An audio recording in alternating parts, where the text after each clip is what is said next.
9월의 월봉을 장식하는 9월 마지막 거래일입니다. 이번 달에도 약세장일 거라는 우려에도 불구하고 사상 최고치 랠리를 기록했던 코스피인데요. 지금까지 7.7%가량 올라온 코스피 월간 상승률, 여기서 상승폭을 더 확대 3,500이라는 새로운 종가로 9월 장식을 하게 될지 지켜볼 필요가 있겠고요. 바톤을 이어받을 10월에 대한 우려와 기대도 지켜볼 필요가 있겠습니다.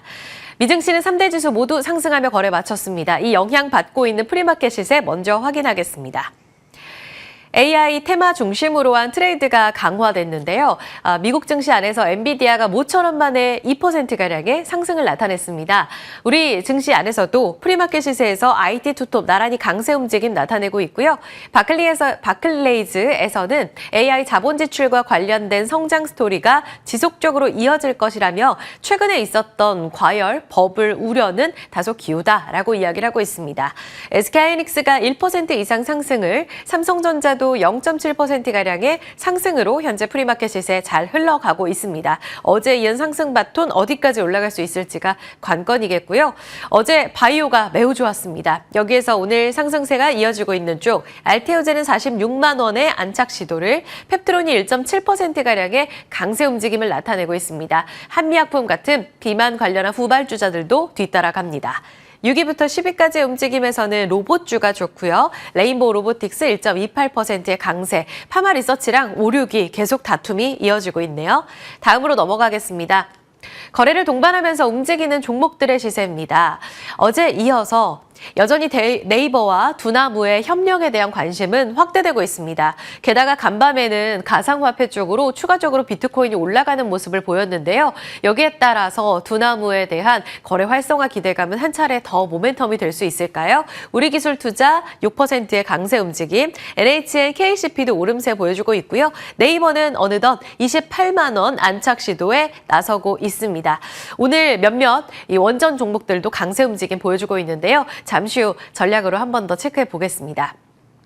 주요 포인트입니다. 코스피는 10월에도 최고가 랠리를 이어갈 수 있을까요? 지난 9월, 이제는 오늘로써 마무리를 짓게 되는 9월에 사실 약세장으로 쉽지 않을 거다라는 시각들이 우세했었는데요. 3,497포인트라는 사상 최고치 랠리를 9월 말에 다시 한번 장식을 하면서 이 같은 우려를 불식시켰던 장이었습니다. 지금까지는 7.7%의 코스피 상승을 기록하고 있는 상황. 지금 코스피 올해 들어서 월봉으로 보고 계시는 건데요. 쭉쭉 뻗어나가는 힘이 확실히 4월부터 해서 강하게 올라가고 있습니다. 4월 트럼프 행정부의 해방의 날 이후에 불확실성 해소 측면에서 개선되고 있고, 이후에는 새 정부가 들어서면서 그 기대감이 한 차례 더 AI 랠리까지 더해지면서 최고가 랠리를 보여주고 있습니다. AI 반도체, 바이오, 로봇, 조방원의 이런 순환매 콜라보가 서로 바톤을 이어받으면서 지수를 견인하고 있는 장세입니다. 그런데 9월 마지막 주에 들어서면서 코스피와 코스닥은 마이너스로 지금 전락하고 있는 상황인데요. 마지막에 뒷심이 좀 약한 움직임 속에 10월에 다시 한번 일보 후퇴, 이보 전진을 할 수 있을까에 대한 관심이 커지고 있습니다. 현재로서는 아시아 증시 안에서 9월 막판까지 뒷심이 좋은 쪽은 중국 상해종합지수, 그리고 일본 니케이 지수로 꼽히고 있는데요. 많은 증권사에서는 10월에서 12월 남은 4분기에 미증시의 AI 랠리는 계속될 거라고 보고 있습니다. 더 계속해서 가속화될 금리 인하와 관련된 기대감을 지켜보자는 이야기가 우세했는데요. 우리 국내 증권사에서 바라보고 있는 코스피 예상 밴드와 전망입니다. 한국투자증권에서는 3,200과 3,500포인트, 사실 3,497포인트가 9월의 고점이기 때문에 상단이 그리 높지 않네라는 아쉬움이 있습니다. 그럼에도 불구하고 긍정적으로 밴드의 상단 자체가 크게 조정받지는 않을 거라고 보고는 있는데요. 중요한 건 이익 전망치 코스피 대형 기업들 중심으로 해서 이번 4분기에 발표하게 될 3분기 성적표, 그리고 남은 4분기에 대한 추정치가 꾸준히 상향 조정되는지 여부를 지켜보자고 말합니다. 또 하나의 변수는 이번 주 특히 9월 말 들어서면서 1,400원대까지 레벨업이 되고 있는 바로 환율인데요. 환율 부담이 변수가 되고 있기 때문에 외국인의 수급이 이탈되는지 여부를 환율과 함께 체크할 필요가 있다고 보고 있습니다. 중요한 건 4분기에 수출 경기가 조금은 더 기존보다 나아질 것으로 보면서 여전히 우리 수출을 하드캐리하고 있는 IT와 반도체 쪽으로 모아가는 전략이 유효하다고 보고 있습니다. 삼성증권에서는 이벤트 경계감이 단기적으로 지수를 흔들 가능성은 있다고 보고 있습니다. 당장 이번 주 금요일에 발표될 고용지표에서 다시 한번 미국 경기를 체크하자는 건데요. 중요한 건 이 고용지표 발표의 변동성보다도 더 중요한 발등에 불이 떨어진 바로 미국 연방정부의 셧다운 우려입니다. 30일 한 차례 더 임시 예산안과 관련돼서 트럼프 대통령과 여야 지도부가 만나 재표결에 들어갑니다. 7주 동안의 단기 예산안을 다시 한번 합의에 들어가게 될 텐데 만약 이것이 재표결에 붙여지지 못하고 또 한 번 난항을 겪게 될 경우엔 결국 셧다운에 들어가거든요. 그러면 고용지표도 발표가 안 되죠. 지표 내놓지 않을 거다라고 이야기한 만큼 이로 인한 고점에서의 변동성은 커질 수 있다는 점은 지켜볼 필요가 있겠고요. 실적 상세로 돌입하기 때문에 위에서 말한 것처럼 코스피 대형 기업들의 이익 추정치 꾸준히 상향 주시하자. 대신증권에서는 방어가 필요하다면서 낙폭과대주, 그동안 시장에서 주목받지 못했던 자동차, 2차전지, 철강, 유틸리티 같은 종목들 단기적으로 트레이딩하자는 전략을 제시하고 있습니다. 10월에도 우리의 예상을 빗나가 오히려 더 상단을 높여줬으면 하는 기대감이 있는데요. 그 기대감 안에서 코스피만큼이나 코스닥에서 주역으로 등극하고 있는 바이오의 역할이 매우 중요할 것으로 보입니다. 금리 인하와 관련돼서 연내 3차례 인하는 사실상 쉽지는 않을 거라는 기대감, 우려감들도 있습니다. 하지만 그 안에서도 차별화된 양상 속에 전체적인 바이오의 강세보다는 비만 치료제의 급등 랠리가 계속되고 있고요. 비만 치료제 안에서도 후발주자가 등장하면서 바톤 터치가 이어지고 있습니다. 어제는 한미약품과 일동제약의 급등 랠리가 그러했습니다. 오늘 나온 LS증권의 따끈따끈한 리포트 한 판으로 보고 가시죠. 이제는 차별화와 확장의 교차로 이렇게 이야기를 하고 있습니다. 중요한 거는요, 확장입니다. 비만 치료제와 관련돼서 지금 국내에서도 리포트에서 3명 중 1명이 한국에서도 비만이라고 하는데 글쎄요, 이 부분은 좀 더 팩트체크 필요할 것 같습니다. 미국에서도 BMI 지수와 관련돼서 비만 환자 늘어나고 있고 국내도 마찬가지고 그런 움직임 안에서 여전히 매력적인 성장 스토리를 갖고 있는 비만 치료제 시장은 여전히 확장 국면에 있다고 보고 있습니다. 그리고 글로벌 개발사들도 너나 할 것 없이 뛰어들면서 사실상 경쟁 심화 단계입니다. 임상 단계 파이프라인만 150개 이상이라고 하니 여기서 유의미하게 또 차별화된 이 제품군 안에서의 경쟁력이 중요해진다고 볼 수 있겠죠. 사실상 초반에는 릴리, 노보 중심이었지만 이제는 로슈가 명확하게 임상에서 좋은 결과를 보여줬고요. 화이자는 개별적으로 단독으로 힘들기 때문에 메세라를 끌어안는 전략을 취한 바 있습니다. GLP-1 확장성에 기반해서 앞으로 커질 항노화 시장, 그러니까 비만과 함께 덜 늙고 더 건강하게 계속해서 수명 연장의 길로 들어서는 이 시장을 주목할 때 다시 한번 봐야 될 종목으로는 지아이노베이션과 한올바이오파마도 경쟁력이 있다고 보고 있습니다. 지금은 한미약품과 D&D파마텍 중심으로 해서 비만 치료제 관련 종목들이 시세를 내고 있는 상황인데요.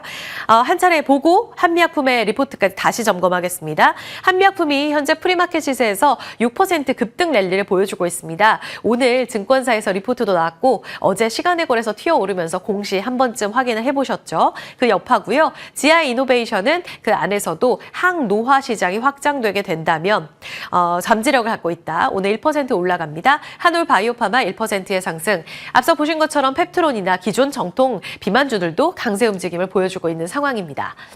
오늘 한미약품의 리포트 보실까요? 어제 장 마감하고 나서 공시가 나왔습니다. 길리어드 사이언스 향으로 엔서퀴다 이 기술 이전 계약 공시가 나왔습니다. 엔서퀴다 같은 경우에는 오라스 커버리 기술 적용한 주사제, 경구제 전환하는 그 기술인데요. 기존에 기술 이전 체결이 됐기 때문에 이번은 3자 계약으로 보시면 되겠고요. 한미, 헬스오프, 길리어드 이렇게 3사입니다. 어떤 목적으로 어떻게 쓰일지 여부에 대해서도 길리어드에서 추가적으로 공시를 하지 않았다고 하는데요. 여기서 목적성, 요청에 따라서 확장될 경우 추가적으로 매출도 가능하다. 반환 없이 계약금 이 부분이 4분기에 찍힐 것으로 보이는데요. 당장 이로 인해서 실적 불확실성은 해소됐고 이제는 정말 임상 모멘텀에 집중해도 될 시기, 이것이 업사이드를 열어줄 거라고 보고 있습니다. 4분기에는 에페글레나타이드 3상 결과 나오고요. 품목 허가 신청 이에 따라서 들어갈 겁니다. 그리고 이번 4분기부터 내년 1분기에는 에페노페그 듀타이드, 이것이 경쟁 세마글루타이드 대비로 섬유화 개선 데이터를 또 한 번 보여줄 것이기 때문에 한 차례 더 업사이드 가능성이 있다고 보고 있습니다. 보시는 건 한미약품 월봉인데요. 올해 40만 원을 뚫어낼까요? 지금 39만 원에 도달하는 움직임이 이달에 나왔고요. 어제는 39만 원 아래에서 거래를 마치는 모습이었는데요. 전일 시간에 프리마켓 지금 다 좋고 9월 한 달 동안 22%, 목표 주가 52만 원이거든요. 그런데 2018년에 한미약품 잘 나갔던 때 기억하시죠? 이때 56만 원의 고점을 경신했었습니다. 여기까지 도달 가능한 공시라고 보고 있는 건데 지금 프리마켓 예상 호가네요. 5% 가깝게 올라가면서 39만 원 도달 시도에 나서고 있습니다. 업사이드가 50만 원대라면 지금이라도 기회를 봐야 할 자리인지 잠시 후 전략 여쭤보죠. 엔비디아 로봇 이야기, 뉴로메카의 급등 간략하게 보겠습니다. 엔비디아는 새롭게 코스모스에 이어서 뉴 오픈소스 모델 기술 발표가 있었어요. 여기 모멘텀에 또 AI 스토리까지 부각되며 반등했고요. 뉴로메카는 중국 기업과 합작 법인을 세운다. 그래서 중국의 로봇 시장에 진출할 기반을 마련했다라는 내용이 전해지고 있습니다. 아시다시피 협동 로봇의 핵심 종목이었던 뉴로메카는 그동안 많이 못 올랐는데요. 포스코 지분 인수, HD 현대 로보틱스에서 용접용 로봇, 그리고 미국의 기업과 인수 지분 투자를 하게 되면서 의료용 로봇, 교촌치킨, F&B까지 계속해서 라인업을 확대해가면서 올해에는 400억 원의 매출까지도 달성 가능하다는 이런 스토리가 그려지고 있는 상황입니다. 중국과 손잡으면서 당장 10월부터 공장 가동 들어간다고 해요. 실적 반영되면 QA 확대, 이익 성장 다시 한번 기대할 수 있을까요? 지금 덜 간 움직임을 보여주고 있는 상황인데요. 지금 잘 나갔었던 사면, 로보티즈, 클로봇 대비로 뉴로메카가 덜 갔는데 여기서 키 맞추기 이어진다면 지금이라도 기회 봐야 될지 자리 옮겨서 전략 세워보겠습니다.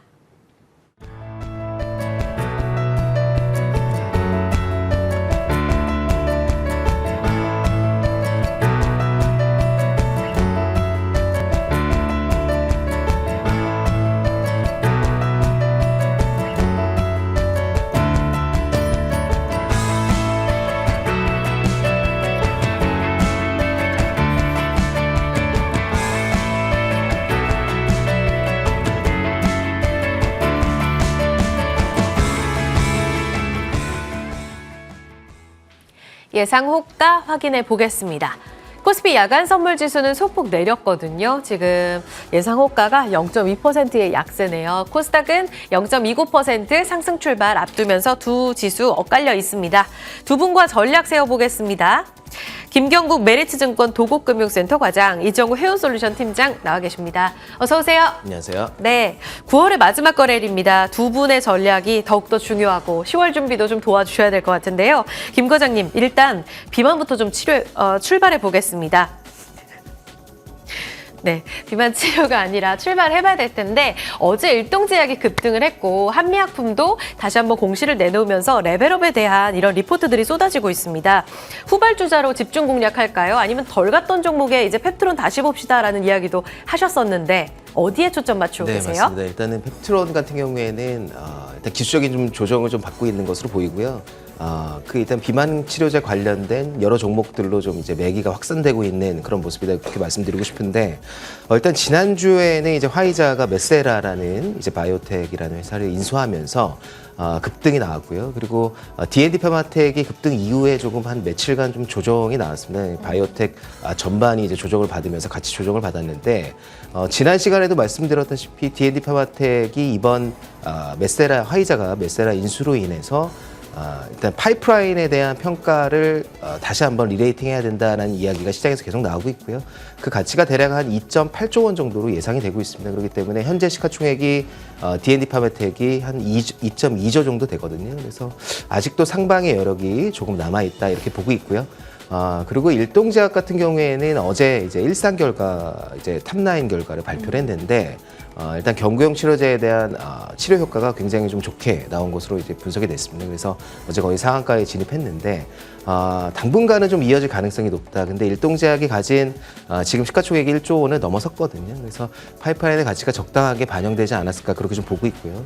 지금 주목해봐야 할 종목은 지난주와 마찬가지로 펩트론 같은 종목들 기술적인 조정을 받았고 릴리와의 기술성 평가가 12월에 종료가 되기 때문에 그 이전에 기술 수출 가능성이 매우 높다. 그렇게 좀 보고 있기 때문에 펩트론 지금 가격에서 한번 업하게 한번 매수해보는 것도 괜찮은 전략이 아닐까 그렇게 좀 보고 있습니다. 한미약품 역사적 고점 50만 원 리포트 나왔는데 네. 이쪽보다도 펩트론의 기술 조정이 조금 더 매력적이라는 말씀이세요? 네, 한미약품은 일단 제약사고요. 근데 바이오텍이 아니잖아요. 그래서 그쵸. 여러 가지 사업을 영위하고 있는 회사입니다. 알게 보자. 그래서 시가총액에 여러 가지가 좀 녹아 있기 때문에 이 한 파이프라인을 보고 투자하기는 좀 그렇고 어제 이제 길리어드와 기술 수출이 나왔는데 그 부분이 이제 금액적으로는 대략 500억 언더기 때문에 그렇게 크지 않다. 그래서 오늘 정도 주가에 반영해주고 아마 이 부분이 좀 네. 마무리가 되지 않을까 그렇게 좀 보고 있습니다. 네. 좋습니다. 네. 펩트론, 바이오텍 안에서의 탑픽 다시 봐도 될 자리. 로봇 볼까요? 엔비디아 내용도 전해졌고 테슬라도 계속 좋은 내용들이 전해지고 있고요. 오늘은 뉴로메카 개별적인 뉴스에 또 급등 움직임이 프리마켓 시세에서 관찰됐어요.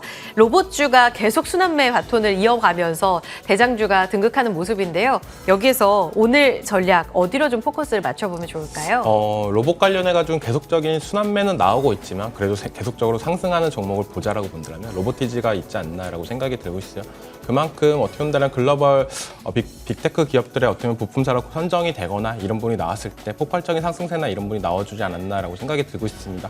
그렇다고 본다면 지금은 어떻게 보면 로봇을 만들고 있는 기업들보다는 약간 부품 회사 쪽으로 약간의 더 치중될 가능성이 더 있다라고 생각이 들고 있고 그런 부분에서 시세나 이런 부분은 로보티즈가 보여줬는데 뉴로메카에서 어떻게 보면 개별적인 호재나 이런 부분이 나왔던 부분이나 본다면 이 회사의 기술력이나 이런 부분은 갖고 있습니다. 하지만 제일 중요한 게 뭐냐라고 본다면 실적이나 이런 부분이 아직까지도 잘 못 보여줬던 모습세가 조금 아쉬웠던 모습세가 있지만 이번에 합작사 설립이나 이런 부분이 나와준다라고 본다면 조금만 더 시간을 더 투자한다고 봤을 때는 더 실적이나 이런 부분이 더 개선될 가능성은 있다라고 생각이 들고 있고 로봇 관련주들은 계속적으로 순환매는 안에서 어느 정도는 나와주고 있는데 확고한 대장주는 있는데 그 안에 이제는 2등주, 3등주가 약간 없는 게 조금 아쉽다라고 생각이 들고 있고 그런 모습에서는 이제는 어떻게 본다면 호재나 이런 부분이 나와준다라고 본다면 추가적인 상승 탄력이 나올 가능성은 있다라고 생각이 들고 있고 제일 중요한 건 3분기 때 어떻게 보면 로봇 관련주들에서 실적이 어느 정도 잘 나오는 종목들이 그 다음 타자가 될 가능성이 있지 않나라고 생각이 들고 있습니다. 실적을 또 한번 보면 2, 3등주 윤곽이 나온다. 부품에 주목하자고 하셔서 오늘 관심주를 주신 것 같은데요. KNR 시스템. 지금 포인트로 봤을 때 사실 많이 올라가기도 했다라고도 하는데 다른 종목 대비로 덜 갔다라고 아쉬워하시는 분들도 많으실 것 같아요. 업사이드 어느 정도 보고 계세요? 네, 단기간으로 어느 정도 올라줬다라고도 볼 수가 있는데요. 상장하고 나서 계속된 하락세나 이런 부분이 있었고 이제는 어느 정도 박스권 상당 부분까지도 올라갔다라고 생각이 들고 있어요. KNR 시스템과 나왔던 부분과 이런 거 봤을 때는 어제장에서 어떻게 보면 호재가 나와줬다라고 생각이 들고 있습니다.